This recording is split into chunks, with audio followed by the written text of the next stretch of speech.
You're listening to The Analog Dungeon, a podcast where I present a dungeon module or pre-printed adventure from the storied history of Dungeons & Dragons to my friend, and we make jokes about it. In this episode, we explore a mega dungeon beneath the sands in the 1982 Tom Moldvay epic, The Lost City. This is part 1 of 4. Enjoy. Jeramy. Russell. We have got a spicy one today. Ooh. We are going to be continuing our examination of some of the earliest adventures from Dungeons and Dragons pasts with B4, The Lost City, written by a possibly familiar name if you've listened to our other podcast by now, Tom Moldvay. Yes, the Tom Moldvay I know of that the guy. Green-covered Silver Princess rewrite. Moldvay created The Lost City, which was published in 1982. Along with the first 8 basic adventures published from TSR, B1 through B8, B9, these made up almost an adventure path, a series of adventures that could introduce people to D&D. Now, they were not necessarily the adventure paths that we would know from, more modern times, such as Age of Worms. I knew you were going to say Age of Worms. I mean, Russell, listen, no one remembers Age of Worms. Age of Worms, or that other famous Saw, Age of Worms. Descent into that Avernus. old standby, Age of Worms. Yeah. Full disclosure, I ran a successful Age of Worms campaign. It's one of the first full 1 through 20 campaigns I've ever run. And he loves which it. is why it sticks out. Yeah. He loves it. But anyway, a game that runs you all the way from beginning to upper tiers. Yeah. Instead, these are a series of adventures all for entry-level beginning players. So you could bring new people in, you could play new characters, just lots and lots and lots of different adventures. The B series created lots of different on-ramps, which is a good, intelligent thing to do when you're starting out this hobby and starting to grow and grow and grow, as D&D was doing and TSR was doing, going through the late 70s and into the early 80s. Absolutely. And you have to remember also at this time, there were 2 flavors of D&D. There was basic D&D and advanced D&D. And the idea was, or you see a lot in these modules, that you start off with basic D&D and eventually you graduate to advanced D&D. And so the idea was, we'll have this for not really for babies, but this for your people who are just kind of starting out. They don't really have a good foothold in even what we would consider some things that a person entering the hobby now would know, just because D&D's been around for 50 years now. Yes. And so if you're in the nerd space, you're going to absorb some of that by osmosis, if nothing else. This is a time, and we've mentioned it before, this is a time when people wouldn't be necessarily know what a goblin was or an orc was, or really anything about the sort of fantasy tropes that we really take for granted that a lot of people know about. Now, you still had tons of nerds that were reading Lord of the Rings and all the other fantasy novels, and were definitely into it, doing it, knew what they were doing. But if you're trying to get, your neighbor, cousin, friend into this, who wasn't, who comes off the baseball field and not out of the comic book shop, it's good to have some introduction to it. And so the B series to me really does feel like the beginning of a bunch of different campaigns. You start off with this, and then you keep those characters and you keep on going, and the DM figures out whatever they want to have you do. This is almost the training wheels in a sense for both DMs and players alike. And that's another element of beginning Dungeons and Dragons, right? The earliest forms of D&D is you could conceivably pull something like this off without the kind of, massive amount of material that you would need with a more modern campaign setting, because the freewheeling nature of older school D&D meant that it was a little easier to be able to take this starter dungeon and turn it into a place the characters would live for 10 plus levels. Yeah, for sure. going That was in, one of going the out, as we've talked about, especially when we were talking about Keep on the Borderlands. It was expected that like you would visit these places over and over again, and you would make individual excursions in. Something would happen, and then it was expected you would go as far as your what we would today call resources, as your resources would allow you to go. And then you hopefully don't get in over your head. You get back out, you rest, you recuperate, you plan again, and then you go back in. and a lot of those elements, the dungeon crawl Mhm. elements, are very much on display here in the Lost City. This is an adventure that takes place in the middle of a step pyramid that has been buried in the dungeon, or buried in a desert, trapped, its legs hanging out, just waiting for someone to come along and plunder. Wait, which step am I talking about again? So the players, as noted in this adventure very early on, have to worry about survival. They have been trapped. They're in the middle of a desert. There's no places for civilization nearby, and the only possible refuge that they can get is this lost city. The pyramid is buried underneath the sands, and so this dungeon is a traditional dungeon. It extends down underground, but the very top of the pyramid is peeking out of the sands, and the players find a secret door that get them inside. And then as they explore descending through this pyramid, they uncover Oh. more and more and more about a lost civilization called Synodicea. This is all Synodicea? Synodicea, Cynidicea. Wow. Yeah. Synodicea. Oh yes. This is back in the days of Mystara, like one of the early, settings that this took place in. Mystara was where a lot of the B series adventures hailed from. Tom Moldvay, Eventually. eventually they put Eventually. names to most of this stuff. Before it was called Mystara, they just referred to it as the known world, and it was considered to be sort of this general, this is where all of these adventures are happening. There wasn't a ton of world building until eventually it was collected in this Mystara, which has a lot of really really interesting elements in it that today we would think would be somewhat unusual in a campaign setting. Like it's not like Greyhawk. Everyone tends to think that like vanilla D&D Greyhawk, it's weird. It's got some Hollow Earth stuff in it. It's got there's some weird high tech areas of it. Mystara is worth a deep dive in and of itself, because for being effectively the first world of D&D that now nobody really talks about, Yeah. it's interesting and a kind of a product of its time. A little weird, but pretty cool. It brings to mind Fallout, the second season of Fallout. It's on Amazon now. Mhm. And it follows Fallout New Vegas, which has several different factions. You have the NCR, you have the Kaisar's Legion, and you see similar kinds of tension playing out in this closed society that is inside this pyramid the players have found themselves in. So they may find themselves having to make some kind of compromising decisions in order to survive and thrive in this environment that they're kind of stuck in. In a similar fashion, because of how much attention is paid to thirst, fatigue, hunger, because the players Oh, are dropped in on this in the middle of a desert. They have to sure. scrounge for supplies. It's made very clear from the beginning of the module they need to be tested and pushed for their survival skills and instincts, scrounging for whatever food they can, making some questionable decisions about where that's going to come from. That's right up Dungeon Meshy's alley, or Right, Delicious in right. Dungeon.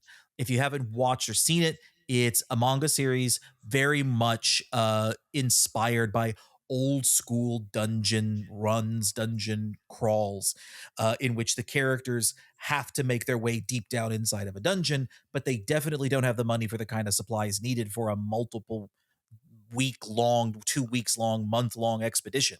And because of Right. that, they're going to eat everything that they come across in the dungeon, sourcing food from the dungeon. Players here may find themselves, at least before they get connected with one of these factions, in a similar situation. So let me ask you this, Russell.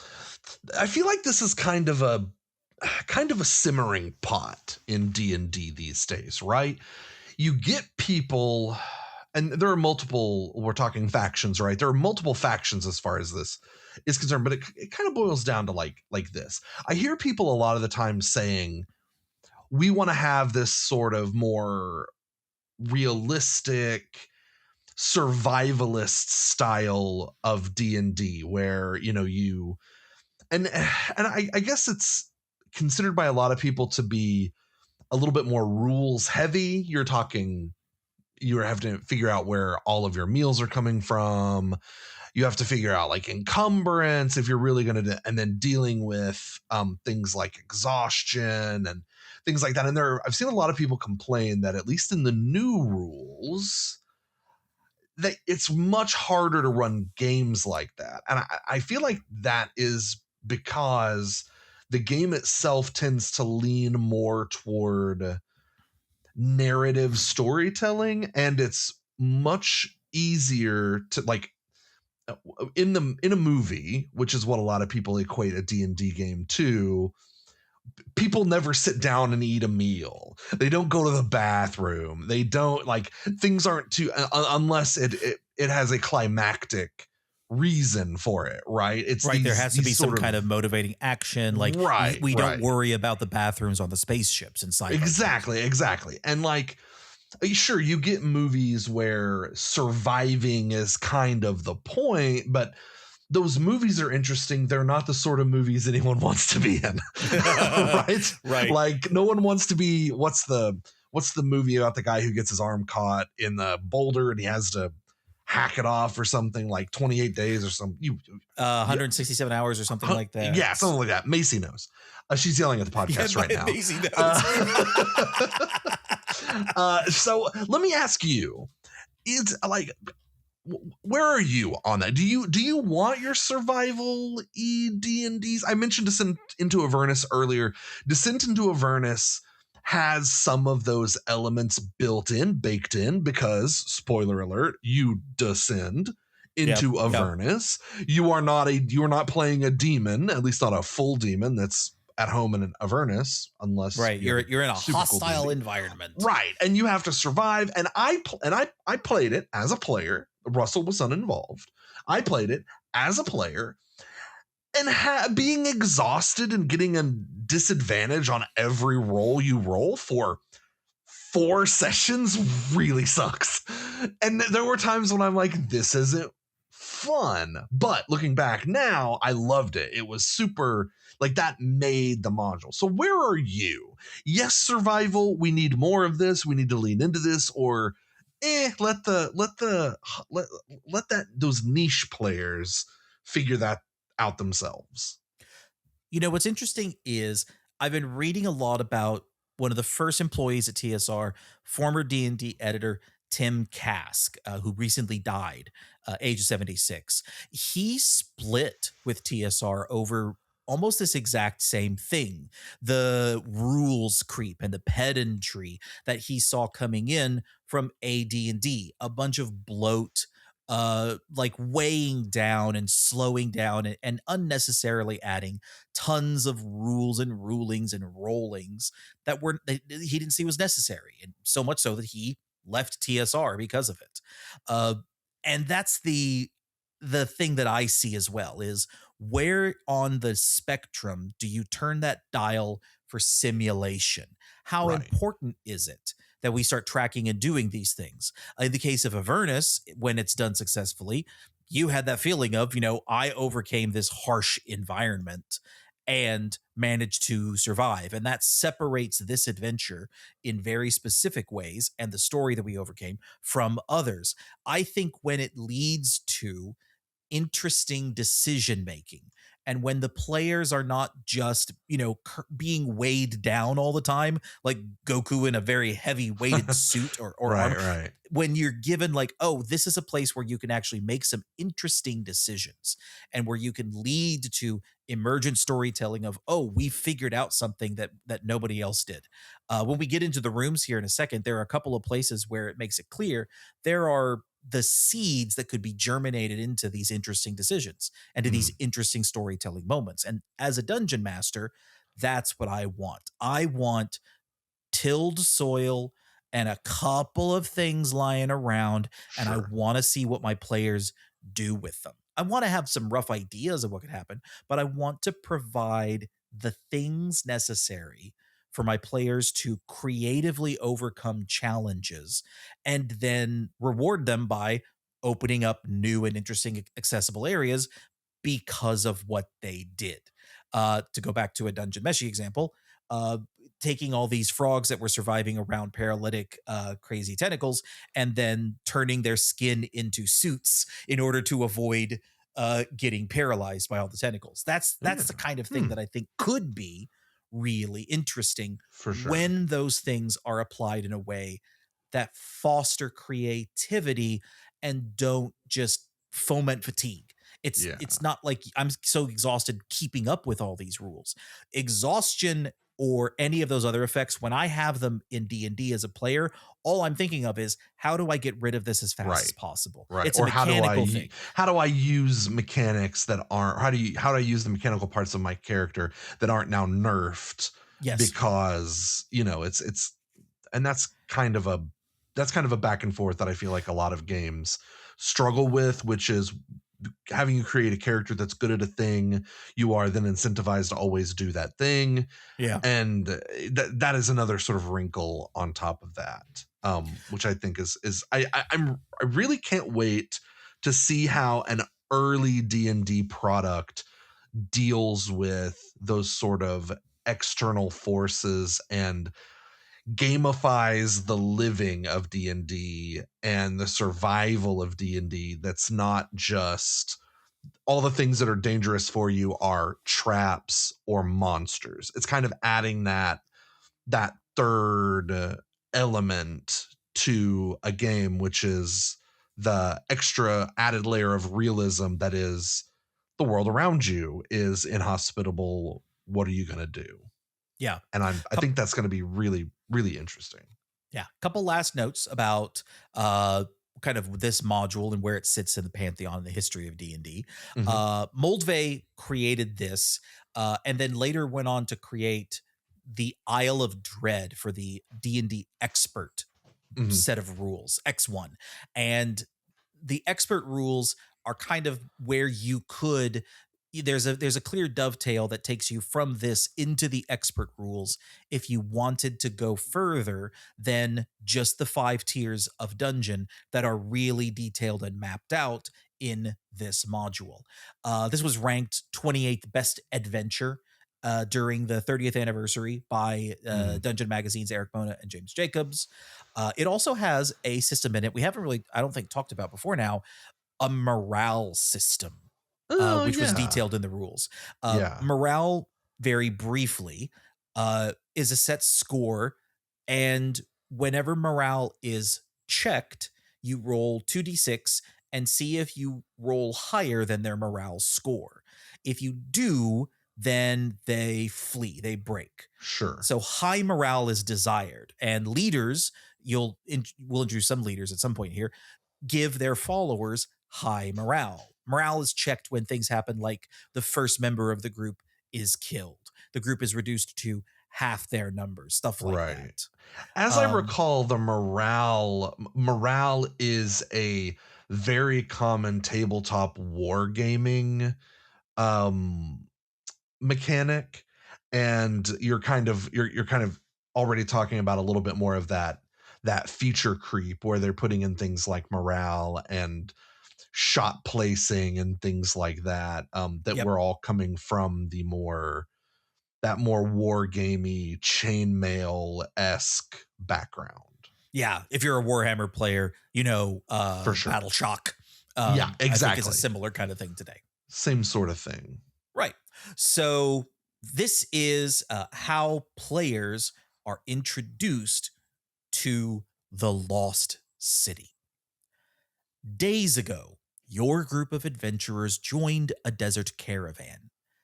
Halfway across the desert, a terrible sandstorm struck, separating your party from the rest of the caravan. Apparently, you were off at the bathroom or something. Who knows? When the storm died down, you found you were alone. The caravan was nowhere in sight. The desert. That's bad. And it gets worse. The desert was unrecognizable as the dunes have been blown into new patterns. And that's just a desert doing what deserts do, though. Exactly. Right? Yes. So not terribly surprising. Although if you're in the desert, what part of the desert looks like anything other than a random part of the? Oh no, yeah, the big dune, yeah, the one that kind of looks like mashed potatoes. I know where we are. Yep. It's dunes. As far as that's part of the reason why you have things like in Tuttle and the Dune Sea is like, no, that's really scary. Yeah, no, literally, it can just change and suddenly you don't know where you are. Yeah, I went to Alamogordo, New Mexico to see White Sands last year, and I love to hike, and did a hike where it's like the longest hike, and all the signs in the front of it, I loved it because all the signs in the front of it were like, don't do this is stupid, the further in you go the closer to death you become.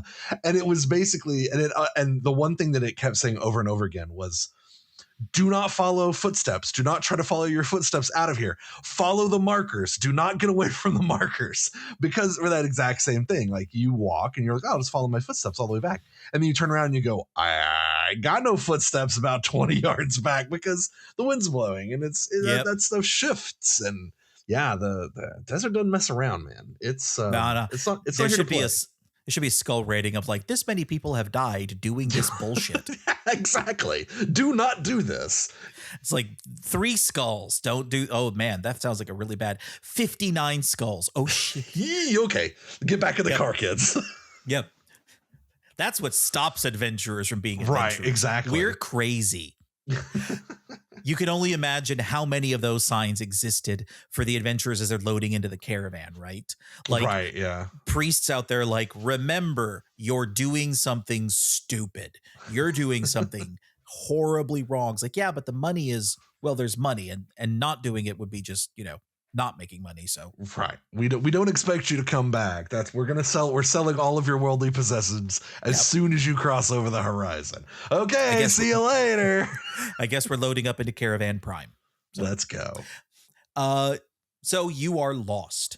You headed east the same way the caravan was headed before the storm.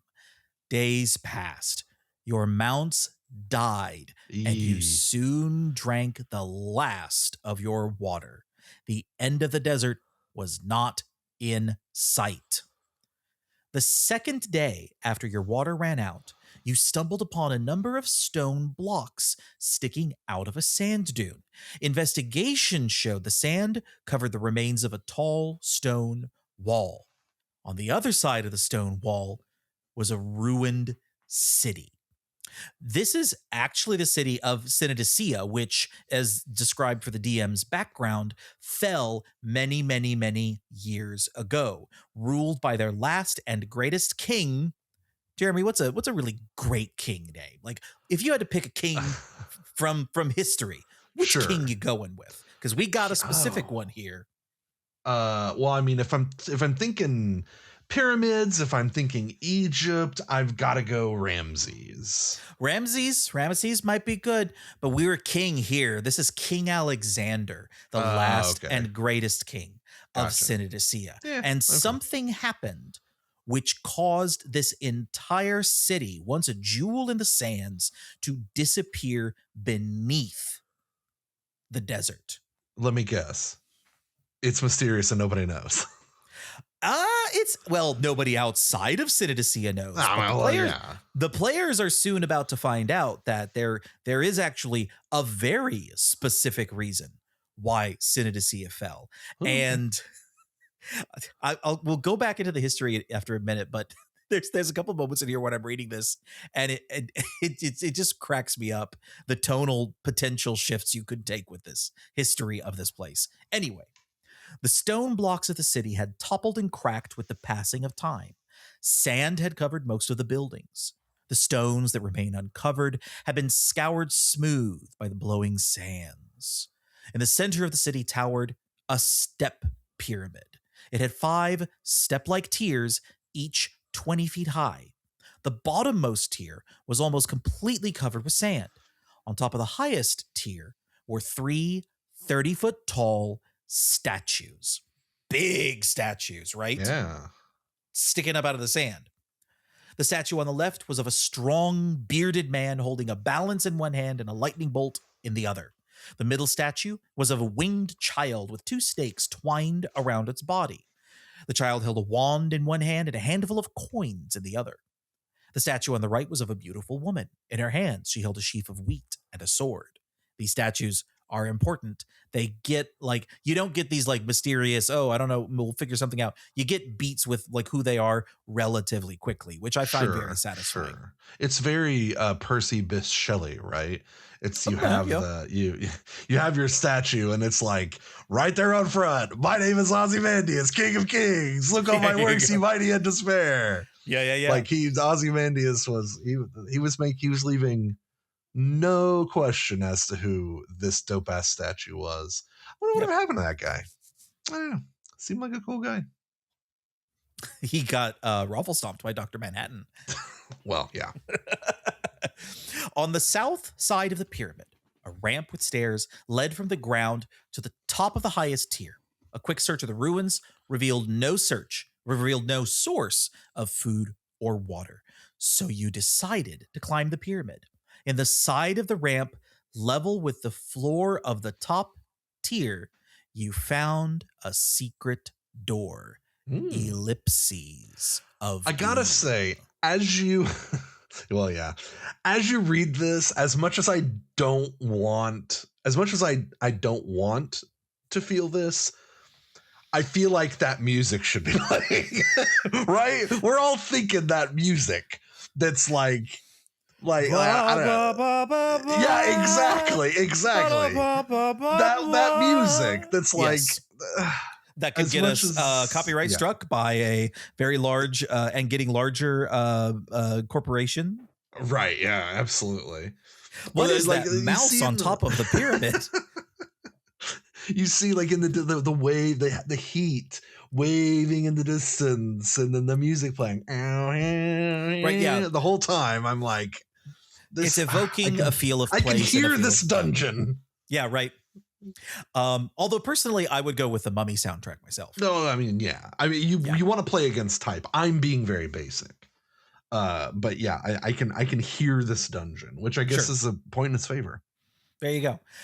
So the players start off at the very top of this pyramid with a secret door, and the door is only really noticeable because there's a body in it. Players that get close enough will find that there is a hobgoblin skeleton desiccated from being out of the sands and the wind that is trapped, and the door is partially open, revealing the secret passage. Okay, see, I like that. And instead of just telling you, oh, hey, look how cool you are, you found the secret door, they made the secret door both secret, yet still unmistakable. Right. It's the kind of like the bloody handprint on the glass outside of the security guard's office. It's like, yes. Oh, nah, I see where this is going. Yeah, I know what's going on here now. We're on the same page. But like the beginning is meant to set players up as no, you're really like in desperate need. Your thirst meter is blinking red. Your hunger meter is flashing. Like you need food fast. There's a specific note at the beginning of this. Remember that the characters are out of food and water. They must have these supplies soon, or they will die. In your descriptions, keep reminding the party that they are hungry, thirsty, and tired. This will help the players role play. Maybe consider putting out some extra salty pretzels and then not refilling water for like the first hour. If you're really committed, turn the water off to your house. We're meeting out here in the middle of this abandoned quarry. Why did we meet at 2 p.m, and why are none of us wearing shirts? Why do we have to drive around for 4 hours and they took our water bottles away from us? All right. So when players enter the pyramid for the first time, they're going to go through a corridor that leads into a room directly underneath the base of these statues. They know from the beginning that this place is pretty dangerous because the body of the hobgoblin they found has crossbow bolts sunk deep into its chest. The description notes the hobgoblin's been dead for several weeks. And it's very clear that there was a crossbow bolt trap that is currently sprung that killed that hobgoblin. Gotcha. So this is like, I like the sign of a tripped trap at the beginning of a dungeon as that, like, if it happens again, you have no one to blame but yourself. That's right. The module is telling you about what is going on inside the module. So if you're not paying attention. And for people and DMs nowadays who are struggling with like investigation and perception and everything, let me give you a specific ruling from ye olden days of 1982. DM notes on traps. Normally, the characters will never find traps unless they're looking for them. Traps that work automatically can be avoided by taking special precautions. The DM rolls a dice whenever characters are looking for or thieves are removing traps. So specifically, it's like, hey, unless you tell me I want to look for traps, you ain't finding shit. Yep. We just assume you barrel right into it. Yeah. So here's a kind of a sly one. There's already a trap the players may not even notice. The room that they enter, the room that has the base of the statues, because when they go through this corridor and it's described as the doors to the inside of this place are big stone slabs that swing upward. So you're like pushing a stone slab up to get through it, and then it swings back down into place once you're through. So they can form a pretty close seal on these because in the following room, there is a gas trap that is slowly leaking gas into this room. And as soon as the door swings shut to this room, gas begins building up. It says during the first round, characters will feel a little dizzy. And each round after the first, the gas will deal 1 point of damage, which for first and second level, first edition characters. Yeah. This is a lot of damage. That's a shot across the bow. Your wizard is now down 25% of his hit points. Right, exactly. When they start taking damage, the party will realize it is getting hard to breathe. Now, it's described that there are little holes that the gas is pouring out into the room. It is possible that elves or thieves have a 50% chance to hear the hiss of escaping gas. It's odorless, tasteless, invisible, as opposed to, all the gases that you can only taste and not smell. Right. This is the worst when you can taste the smell. Glah. Ugh, yeah, it leaves a film in your mouth. So rags or iron spikes can be jammed into the holes to stop the gas from filling the room, or you can jam open the doors in order to keep the gas flowing out of the room. Right. Which requires propping open the door that the hobgoblin was in, as well as propping open the door that you came into to enter this room. Interesting. Yeah. So if the players just come in and start kind of poking around, they're going to start like, oh God, we have to be like 100% on our toes from the jump, which is it doesn't give you like a second to, okay, well, here's the trap. Now you should be on your guard here. Nope. Immediately. There's a trap here. You dummy. There's a trap right here too. Like, right. And it's more of a hazard, but it's still a trap. Yeah. I mean, I love that it's, people, I feel like kind of, we make jokes about like ye old pit trap and which are people tend to go back to the same traps over and over again. It's nice to get some fresh, weirdly for being 40 years old, it's nice to get some fresh traps. We had in Palace of the Silver Princess, you had the pit trap with the oil that then the torch fell into it, the Looney Tunes pit trap. And I think still that dropping an classic. unlit torch into that pit has to be the biggest middle finger of like, it really is. Oh, it's such really a flex. Is. But it's nice. But flex. And then this is like, but it gradually starts filling up. And if your players don't roll really well and you don't have any, I love how it pointed out that elves or thieves. It's like, oh yeah, hey, maybe don't take that to its logical conclusion. But a couple of poor rolls and they're like, why am I taking damage? What is going on? Why is it hard to breathe? Yeah. Like I like that. It's a little open-ended. It's not a one shot, oh you miss, oh you hit.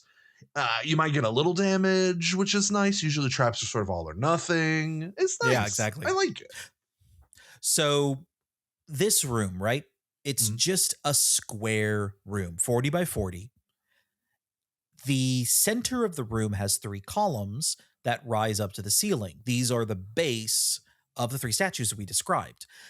The players will learn soon enough that the 3 statues on top of the pyramid are 3 of the old gods that were worshipped in Sinodicea: Gorm, Usamagaris, and Madarua. Gorm is the figure with the balance and the lightning bolt, a god of war, storms, and justice. Sure. Usamagaris is a god of healing, messengers, and thieves. The winged child cherub thing with the snakes around it, the coins, and the wand. The Madarua is the goddess of birth, death, and the changing seasons. Our sheaf of wheat and scythe-wielding statue from earlier.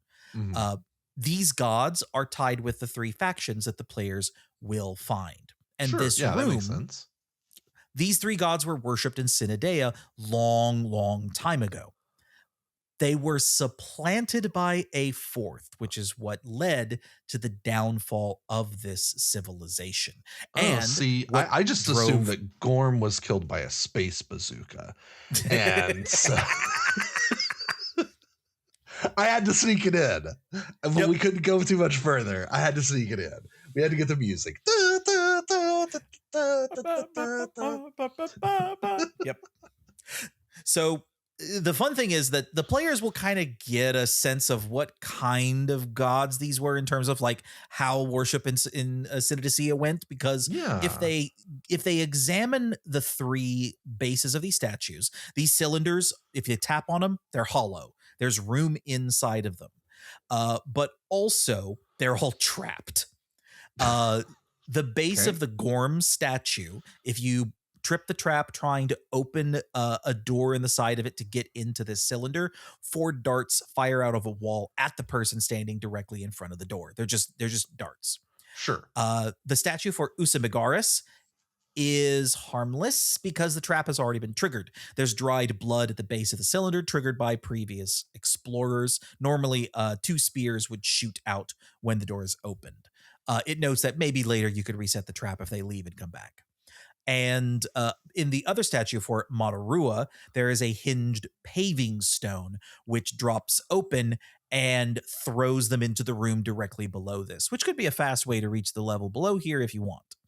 True. If when players enter, they will find ladders going up and down inside each of these cylinders. Millennium Falcon gunner turret kind of ladder style. Right.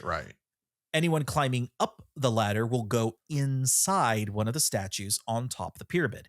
Each statue has a special speaking tube, which allows its priests to speak the god's will. Okay. Characters will also see a number of levers, which can be moved to move parts of the statue: arms, heads, eyes, and so on. So they're wizards. This is the Wizard of Oz. Very much Wizard of Oz, yeah. Don't pay no attention to that man inside the statue, pulling the levers, making the arms go up and down. Gorm is here to tell you the next person that throws bird shit inside of Gorm's eyes is getting beheaded.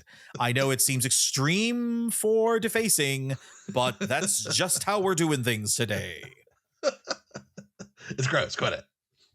Madarua concurs with Gorm the Mighty. Madarua thinks Gorm should actually make up their mind once in a while where we're going to dinner. Gorm thinks maybe we should wait and talk about this in therapy. I love the idea of two clerics of completely different gods being married to one another. Just bickering like hell when they're inside. And just being like, and like, we love each other, and it's not like because these are very clear. I was going to say these are not like Aztec gods or what we would assume to be like Aztec or Mayan gods, which are very much like sacrifices or this isn't oh gosh, what's the evil god in Temple of Doom? Not Kali Ma. Yeah, Kali Ma. That's right. Yeah, Kali Ma for the Shankara stones. Yeah. This isn't like Kali Ma, who's yes. You know, you betrayed Shiva. Exactly.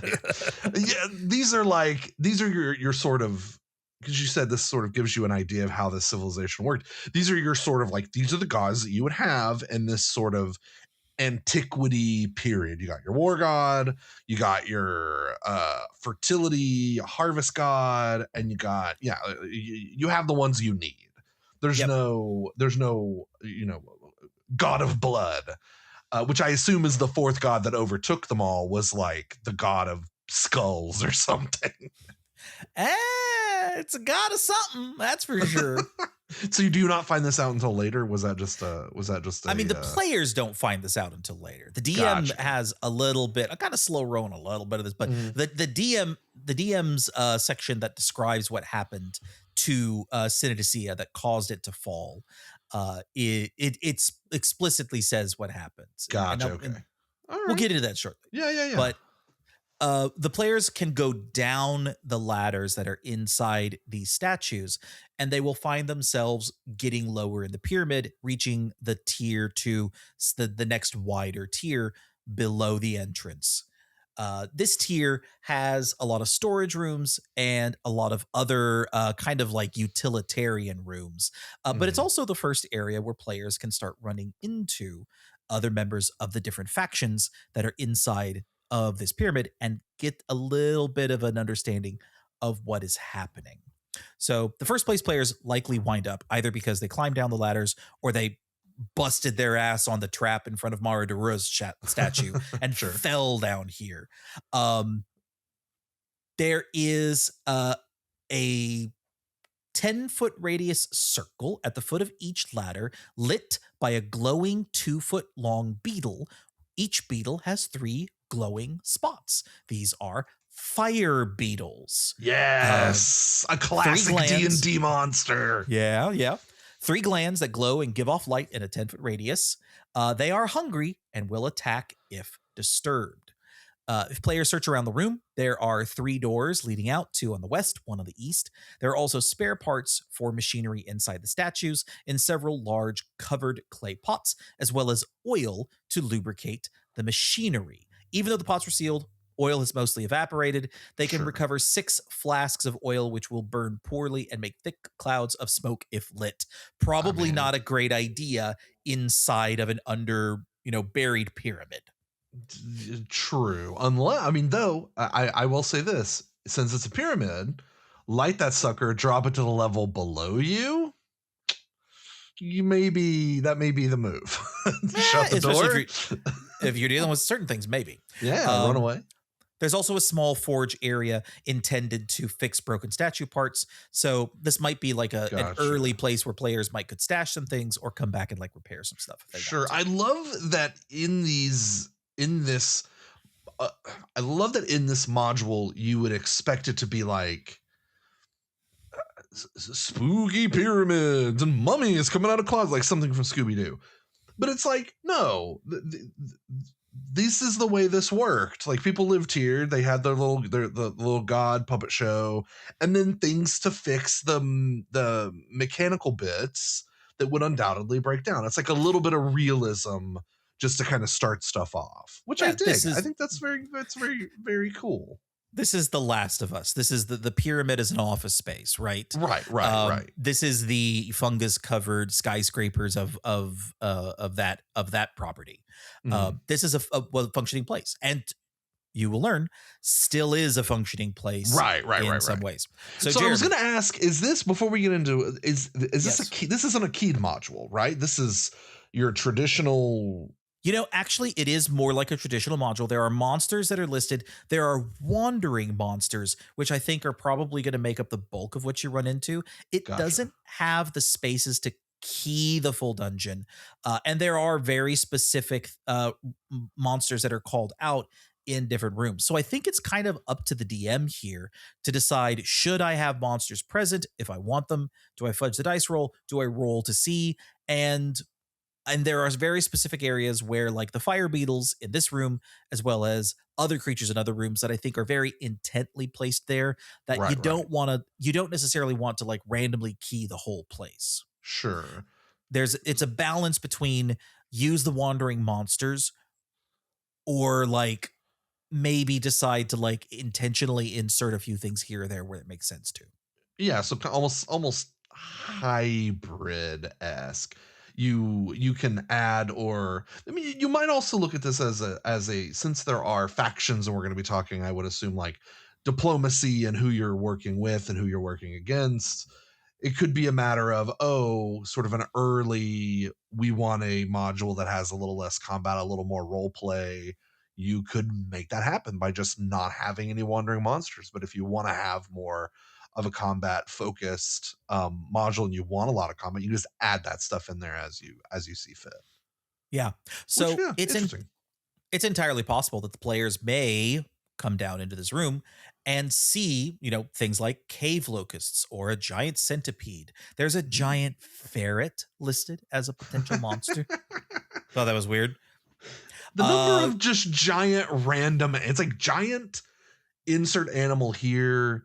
And the now we're used to like, what do we get? Giant frogs, and then everything's dire, but you don't get like dire chipmunks. But yeah, giant ferret. Who would want? Also, talk about terrifying. If you've ever owned a ferret, you do not want a giant one. Holy shit. Yeah.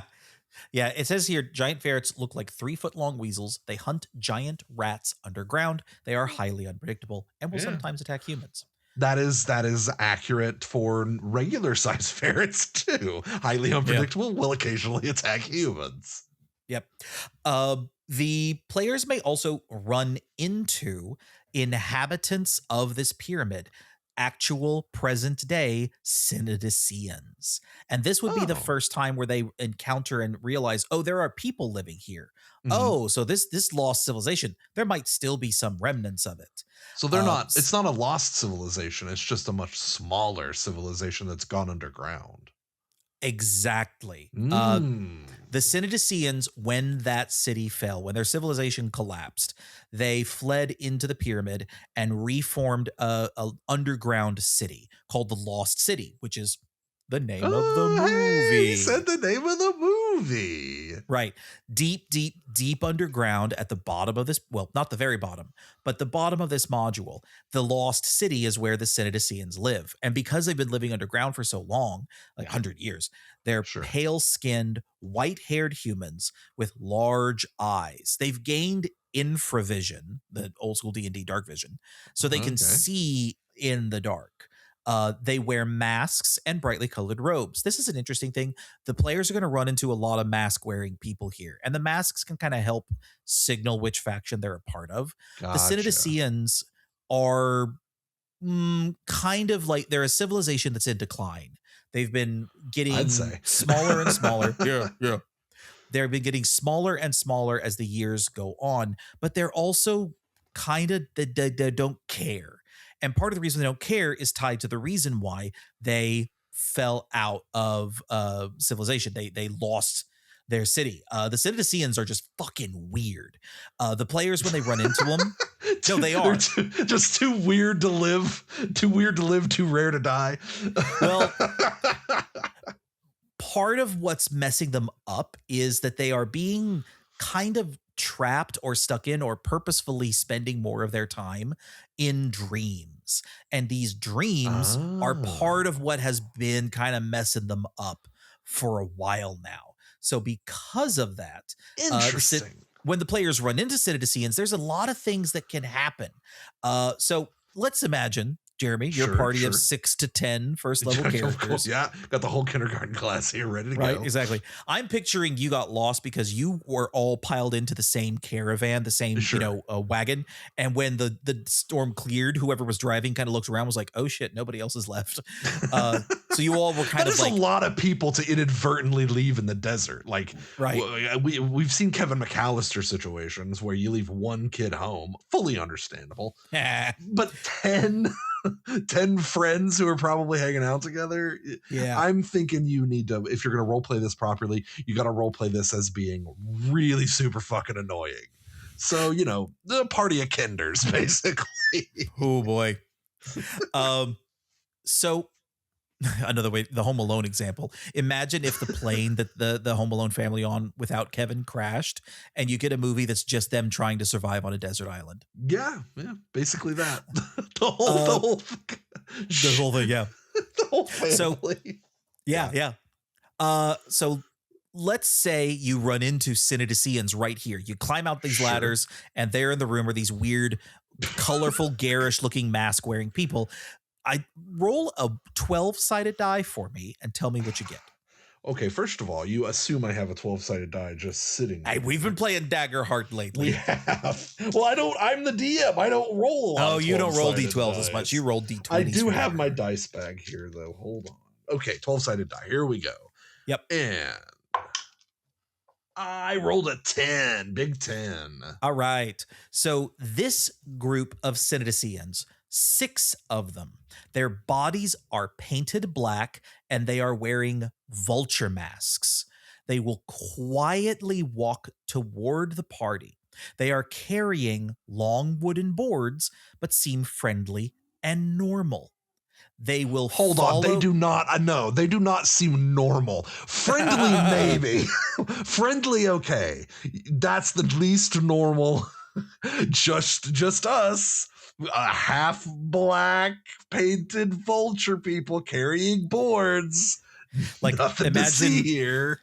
Imagine the most French or German cinema, like pale face, dark cloak wearing, Right. Death kind of, just with vulture masks on. Yeah, so fully normal. And carpentry belts and boards. Because what's going to happen is they're going to follow the party waiting for someone to be killed. And when that person is killed, they rush over and start building a coffin to fit them. No, I'm good. I When think they I'm are fine. done, they will demand a 10 gold payment. What? And will attack I wasn't expecting attack the party if they are not paid. I wasn't expecting our real enemy, capitalism. They're entrepreneurs. No, that's They're just ridiculous. a small business. Just, they're the hustle They're culture. just They're small just out here business owners. grinding. They're just small business owners. We're coffin building vulture people. That'll They're be 10 gold, please. They're vulture capitalists. The worst VCs, if that's even possible. Christ. They that's will follow along behind the party, Sure. build a coffin, demand payment, and if they aren't paid, they'll fucking murder the rest of them. That is some anime shit right there. Right. We don't usually get it in these modules, especially this early. That is some anime bullshit. The party's going around and there's this weird group behind them, and it looks like somebody dies, and the little group behind them turns into a little cloud, and then they try to they get you the coffin. They're like, and you're like, we don't need your coffin. Yeah, no, that's some anime bullshit right there. Yeah. Other examples include 6 Citizensians wearing striped robes and camel masks, zigzagging slowly down the hall in single file, trying to avoid the invisible snakes lurking on the floor. They will try to show the party where the invisible snakes are lying and warn them to walk around the snakes. Jeremy, I'm walking around the snakes. I'm walking around the snakes. there are, of course, no snakes. Of course, no. I'm still walking around those snakes. I don't want to know, because I'm pretty sure it will not be capitalism that makes these weird. Okay, first of all, striped camel masks. Camels are not striped. Striped That we robes. have Striped robes. Yes, striped robes, but with a camel mask. We have a striped animal that you could have. You could have been a zebra, but no, they are camels. No, these guys are weirder than that. Oh no, I'm not. No, these guys are weirder. Most of the time, Senedicians are just living in their dream worlds, and being awake is strange to them. So the players are running into very messed up people whenever they run into these. But it's also like, it's either, hey, I run into a giant ferret that's trying to eat my face off. Or I run into a party of 4 Senedicians wearing insect masks, carrying large clay jars, humming like bees, stopping and ask the party to drink from the jars. And everyone who does cures 1 to 4 points of damage. You know what's because weird? There's actual honey that they've cultivated in the jars. First of all, I don't want to know where that honey came from, but I was thinking, I don't know why. I would drink from the bee people. I have no. Yeah. Well, don't drink from the twice, or they will smash the jars and attack you, berserk.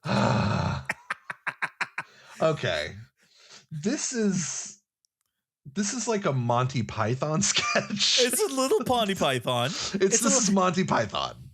This is the ministry. You got the Ministry of Silly Walks over there, avoiding the snakes. Yeah, wild.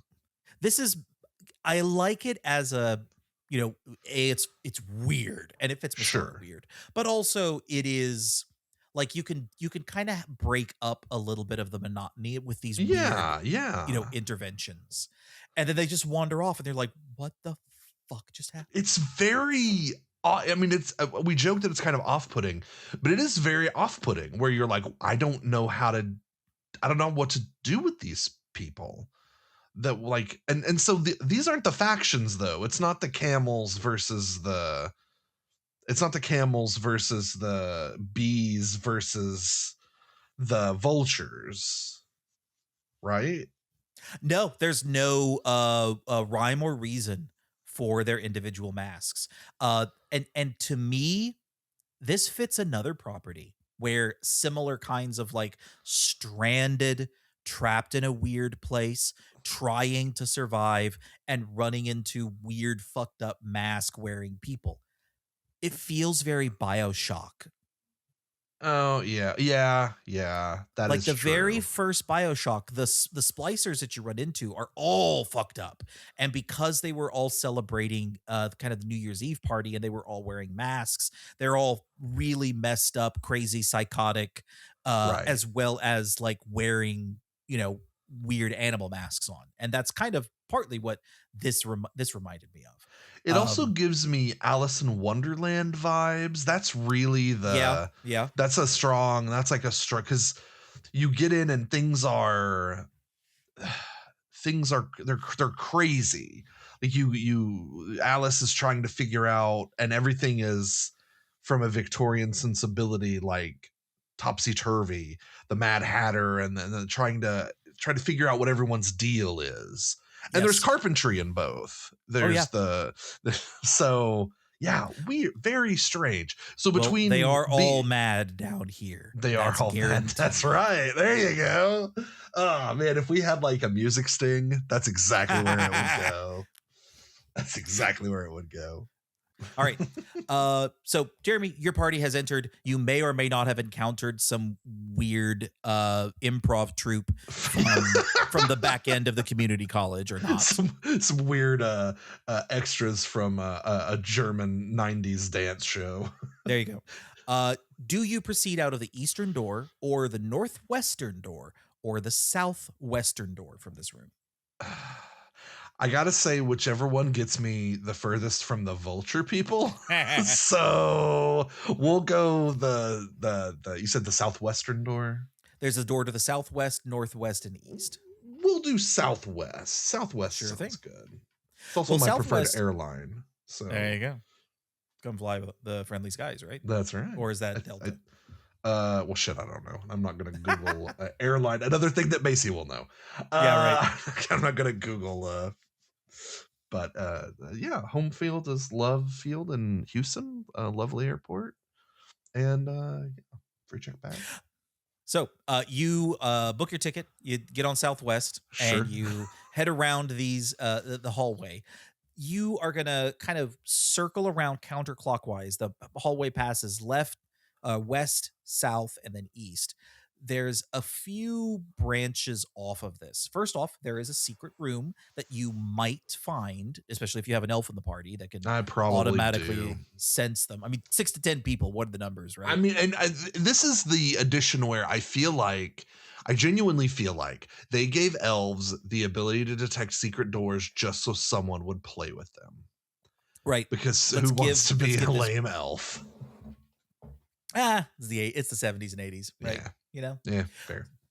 So this secret room, let's see how good your D&D monster ecology is. Okay. In this room, you see 7 bird-like creatures with long beaks like tubes.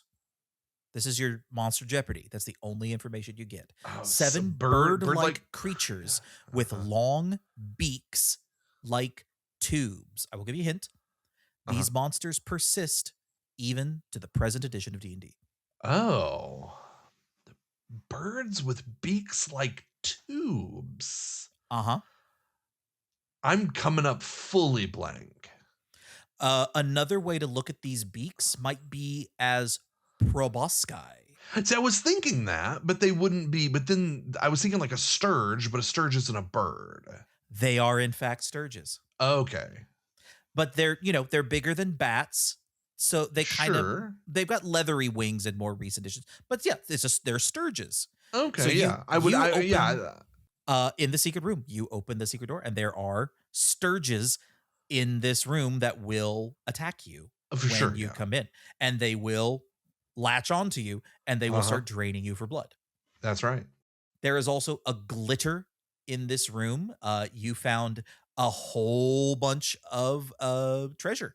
There are gems lying in a pile of dust. The gems are worth 100 gold, 100 gold, 500 gold, and 1,000 gold. This is a relatively low level for this that much gold money. Right near the entrance. Well, it's a secret room that also has a bunch of sturges. Yeah, and sturges are as we have discussed, sturges are nasty. They latch onto you, especially early.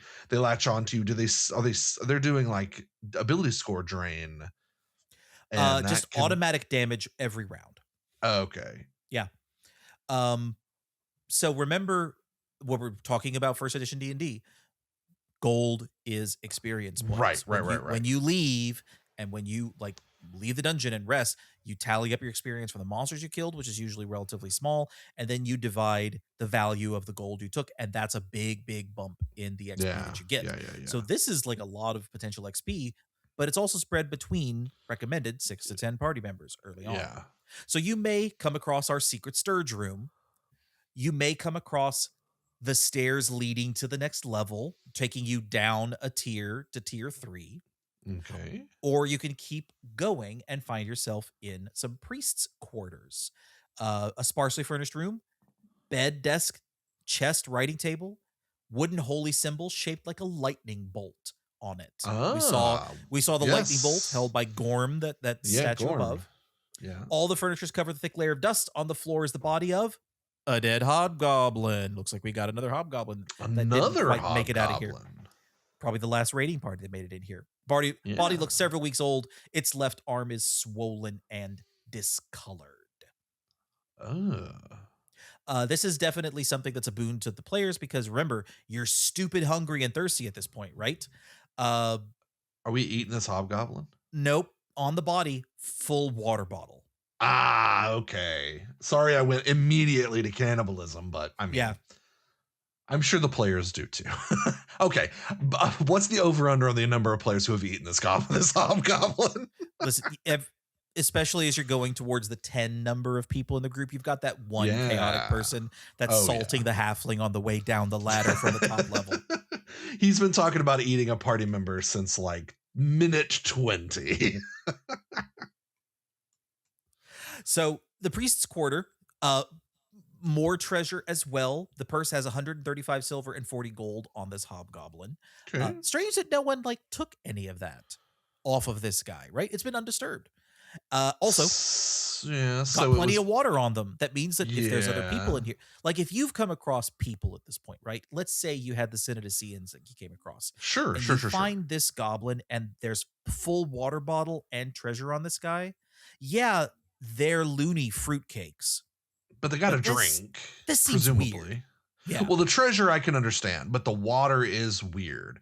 You Right, would first exactly. think, okay, well, this was just killed by some sort of creature, which if you're running into wandering monsters, perhaps. Though you said specifically his arm was like engorged or swollen. Swollen and discolored.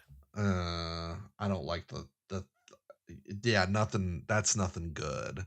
Well, you And can find out so, pretty quickly it's not the water that killed the hobgoblin. sure. Going into the next room, following, because you've kind of gone counterclockwise around this level of the dungeon, and you're Uh-huh. now crossing over into the east side of this wing or this tier. You're going to enter a room full of loud buzzing as well as more treasure, because this is the treasure room. In the center of the room, Ah. yep, center of the room, not only is there treasure lying around, there is also a 10-foot tall cage with a giant beehive in it, Yep. where Yep. foot-long bees are Nope. buzzing around the room. And Oh, the mesh of the fuck. cage is wide enough for the bees to fly in and out of. Yeah, fuck all of that. No These, good. No, not a these fan. are killer bees. Sure they are.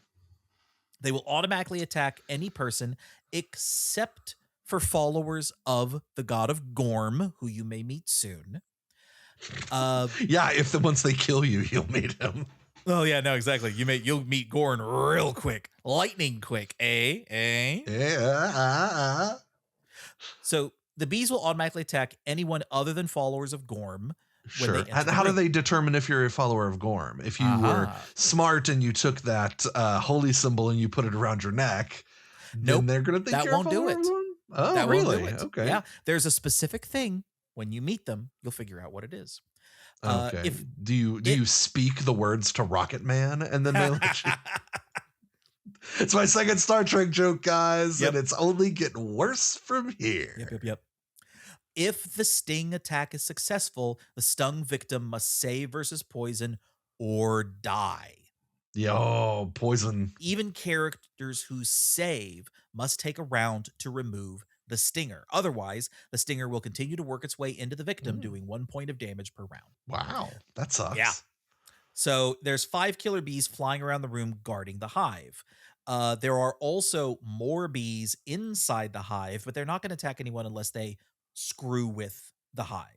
There's also a queen inside. The queen, unlike the others, can sting repeatedly without dying. Sure. So I think I may have figured out how you can make yourself look like a follower of Gorm. Okay. You dress like the bee people.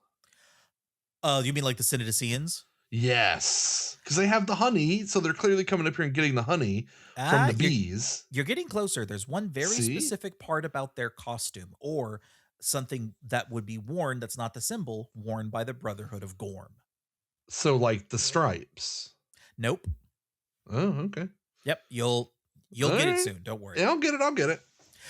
Inside the beehive is a special honey. If eaten, it acts as a half-strength potion of healing, curing 1 to 4 points of damage. But you would have You're to gonna drink need all that. the honey in the hive. So Yeesh. here is a room where you could potentially find some more nourishment and sustenance with honey. Underneath the cage, there is a treasure of 2,000 silver, 500 gold, a pair of gems, each worth 100 gold, and a single piece of jewelry worth 700 gold. Wow. Yeah. That in the other room, that's at least a level. You're at least level 2 or 3. I would think so. I'd hope so, at least. So this treasure room with the bees If you have to wipe the hive out, chuck a torch inside the cage, shut the door, and pray. You know, Yeah. Yeah. Get maybe take some of that hot honey. Yeah. hot honey. Get some of that oil that you found from the first room and chuck it into here Yeah. and See, light the there's fire your that way. black smoke. Your black Yep. smoke. There are two doors leading from the east out of this room, and both of them are connected with the Brotherhood of Gorm because this is their treasure chamber. They have been raising the bees. The Brotherhood of Gorm are the remaining followers, the Synodicians who still follow this old deity. They have not thrown over with the reason why the city fell. So this is your first chance to meet one of the factions that is in this pyramid. The Brotherhood of Gorm has a bunch of fighting men. They are made specifically of warriors and specifically male fighters that have lawful alignment. All of them wear golden masks with the face of Gorm, a long haired, bearded man with a stern gaze. Am I Gorm? Are you Gorm? Am I Gorm? I You're a may be little- Gorm. You're a little too jovial. You got a twinkle in your eye. Okay, all right. You smile a bit more than I think Gorm followers. Okay, fair. I'll give you that. I could cosplay Gorm really well. I think you can pull it off. But those masks, that's how the bees recognize who. Yeah. Gotcha. Okay. And hope maybe by now, if you've met the Synodicians and then you meet these people, everyone down here is wearing masks. Right. All of So the you- Synodicians, including those who are following these, the factions that are following these old deities, they're all wearing masks. There's something about masks that is either part of their culture or is part of like what has become from them to separate Sure. themselves out, whatever. But everyone down here is wearing masks, which I found really interesting. Yeah. And it's an interesting way to tell one another apart. And it's interesting that it serves as an indicator for not just other people, but the other, you would think, denizens of the dungeon. And like you saw, it serves a purpose with the bees for sure. Right. So the Brotherhood of Gorm, the Brothers of the Order, also wear iron chainmail over blue tunics. Under their armor, each member has a small blue lightning bolt tattooed on their right shoulder. The brothers believe in justice tempered by mercy. They worship Gorm on the 4th day of each week and consider lightning storms to be holy. Okay. They probably don't get a lot of lightning storms in the desert, but when they do, that's Gorm letting them know what's up. Yep. So it is possible the players may wind up picking a fight. They've just come across these guys. Maybe they're fucking with the bees, and members of the Gorm Brotherhood, come through the door and like, what the hell? Yeah, they probably don't like it if you're in there killing their bees and stealing their honey. Yep. If you're Winnie the Poohing it, they're gonna not be super happy with They're not you. gonna be super happy about it. Right. So the Brothers of Gorm may, if the players hold off, they may get a chance to actually meet and talk with the brothers. And this is potentially really a boon for people who have just gotten into the dungeon because they have food, water, and shelter. Sure. They have So to. play- They're living here. Yep. So players can potentially get an introduction happening. There's a chance that the Gorm members that see them decide, no, we can't take a chance on you. We have to treat you like thieves. Sure. They did have invaders earlier as well, and of course the other Synodicians are just wandering around like crazy people. That's true. And you're not Except- wearing a mask, so you're Yep. inherently untrustworthy. Very much so. However, you could join their faction if you kind of hold off, kind of pass the vibe check. Sure, it is sure. possible that people can become members. However, only male fighters, fighting men, dwarves, halflings, and elves of lawful alignment can become full members. Any other character may become a lesser member. So the Gorms are sexist. Pretty much, yeah. No girls allowed. No. No Gorms allowed in the Gorm fort. Nope. Though the girls are gormless, the gorms are girlless. Yes. But that's what Mario Duro's for. But yeah, the rooms that they occupy, there is treasure in them, but it is the brothers' masks, which are each worth 100 gold because they're solid gold masks. They also have food and water, as noted. There is So also you might want to be these guys' friends, considering they are warriors, assuming there's some sort of conflict to come with another faction. Though you wouldn't know that at this point. But if you come in here understanding, this may be the one we may have hit the ones we want to be friends with if we're looking for, military might. Because now I assume one group will be magic users and the next group will be like sneaky or something. And then the next group are the girls. Oh, yeah, okay, yeah, that makes sense. So Yeah. they're it's segregated like the school bus, like the band bus on the way to your band competition. Boys Very in the much front, so. girls in the back. Yeah. Well, it is the football players, it is the cheerleaders, and then it's the nerds. Yeah, the band. Yep, the band. Yep. Okay, well, I know what team I'm already on, so let's continue. Everyone knows the band bus is where you wanted to be. That's right, baby. All right. So there's a couple of rooms that are all kind of around each other. There's the treasure room. Then there is the Brothers of Gorm, their quarters. And then there is the room for the Grand Master for the Order of Gorm. The gormiest Gorm of Gorms. Right. The gormiest Gorm that ever gormed. Right. Exactly. Bad luck Gorm. The Grand Master is the tallest, oldest member, Canadius. You were going to say Canadian. Canadian. Like, what? Oh, yeah, we elected him because he's the tallest and he's from Canada. Oh, yeah, he got through that Geneva checklist faster than any of us. He's super nice. Hey there. Hey, how you doing there? Oh, yeah. Real good there, bud. Well, I'm sorry we have to do this, but you're going to get fed to the bees. Oh, yeah, real sorry. We're going to have to feed you right to the bees. I mean... Nothing doing. You come in a bunch of hosers is just what we got to do. So... We're not going to share our Timbits with you. To be clear, Canadius, Canadius, however you want to... It starts with a K. Is the Grandmaster of the Brotherhood of Gorm, has a fancier helmet. He also is one of the leaders of these factions, which means he grants a higher morale check to all of his faction members when they're nearby. Right. So if Canadians in the fight, it's less likely they will break and run. Right, it's that universal health care. There you go. He's got his aura toggled on. For sure. He is stern looking, but basically kindly. He prefers to outmaneuver opponents. I'm not sure how you do that in a 20 by 20 dungeon. There's not really. Yeah, right. But is brave if fighting is necessary. I think he means that he prefers diplomacy as opposed to straight conquering. He is somewhat absent-minded with unimportant details. Thank you, 5. It's William. Sir, you're giving off real 5 energy there. I don't know what to tell you. But not with major ones. He leads his men rather than orders him. Under his leadership, morale is high. So the players may be brought to Canadius by the other Brothers of Gorm in order to join the order.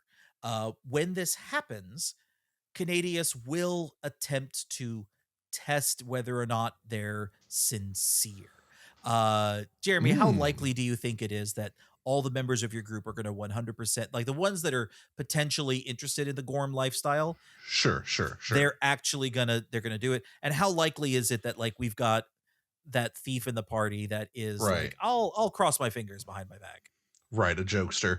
I think, let me see, carry the 100% chance that somebody is not going to be sincere. You're not getting full on sincerity from any group. You're just not. I don't care how Canadian the guy is.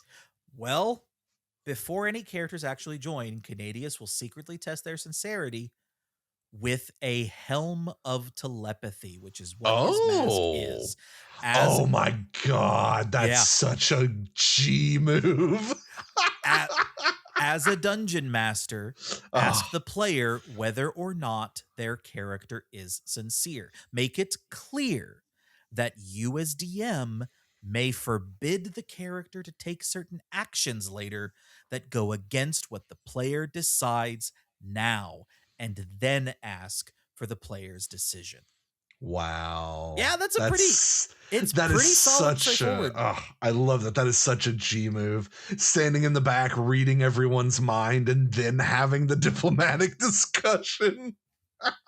Like that's definitely the kind of thing that a diplomatic king would definitely like. Nope, Oh, fully. I'm absolutely just gonna flick through all their minds. Mm-hmm.